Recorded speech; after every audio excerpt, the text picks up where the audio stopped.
Please don't judge me when I tell you that my academic career got off to a rough start. I was a 6-year-old, eager to learn, precocious kid when I was placed in Mrs. Grover's kindergarten class. She was a no-nonsense type of teacher and barely smiled. It was strictly business with this lady. On the other hand, her assistant, Miss Lexington, was mad cool, patient, and somewhat of a softy, and we all loved her for that.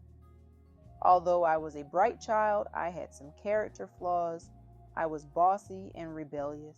At home, I wouldn't dare challenge my parents, but outside the home and with other authority figures, I'm testing boundaries. So get ready to rumble. And y'all already know where this story is going and who I'm gonna clash with. I remember it being a beautiful sunny day. The weather was so perfect. I had so much energy and was happy that I was able to get on all my favorite equipment on the playground that day.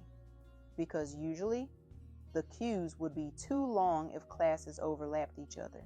But not this day. Recess was going so well that I didn't want it to end. And that's where things took an ugly turn. The teachers started lining everyone up as recess had come to an end.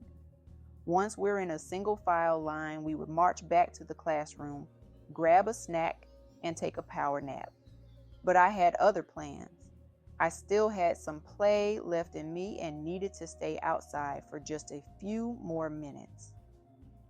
Unfortunately, Mrs. Grover didn't like my plan. She threatened to leave me behind on the playground all alone. Duh. That's what I wanted her to do, to just leave me the hell alone. So that wasn't really a threat to me. I was unbothered. I continued swinging as if she was invisible, kicking my legs high to the sky, and after a few minutes, she walked away. Angry and annoyed, I declared victory and was determined to tire myself out. Mrs. Grover went inside with the other students. Her assistant stayed behind, observing me from a distance. I adored Ms. Lexington, so when she waved me over, now exhausted, I ran over to her. She gave me a little lecture on disobedience and following the school's rules and blah, blah, blah. I nodded in agreement and we walked inside. I was headed toward my two best friends. When I got near, they both looked at me dumbfounded, and they looked over at my sleeping mat. That's when I noticed there wasn't a snack for me. I was just as puzzled as they were. Where are my cookies? I thought to myself. My friends must have read my facial expression and looked again at my mat and shrugged their shoulders, as to say they don't know where my snack is. Oh, hell no. Somebody gonna have to come up off their juice and cookies. I was convinced someone had stolen my snack.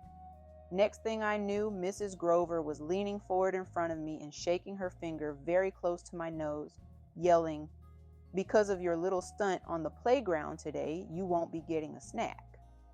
I was furious. Ms. Lexington already gave me a good talking to, and I thought all of this was squashed. Apparently not. I became very upset. Not only was I angry and embarrassed about not getting a snack, I was feeling very disrespected that Mrs. Grover was invading my personal space. I could literally smell her lunch on her fingers and breath. Smelled like a tuna sandwich with fresh cucumbers and lettuce with light mayo and a Dr. Pepper. I tried to walk away and take a seat, but she blocked me. She blocked me like she played center for the Los Angeles Lakers, and that's when all hell broke loose. I slapped the pencil she always kept wedged in her hair right above the ear. It fell to the floor. She bent over and picked it up. Again, feeling disrespected that now she has her ass in my face, I kicked it. I kicked it hard. I heard a loud gasp from the classroom. Everybody was shocked, me included.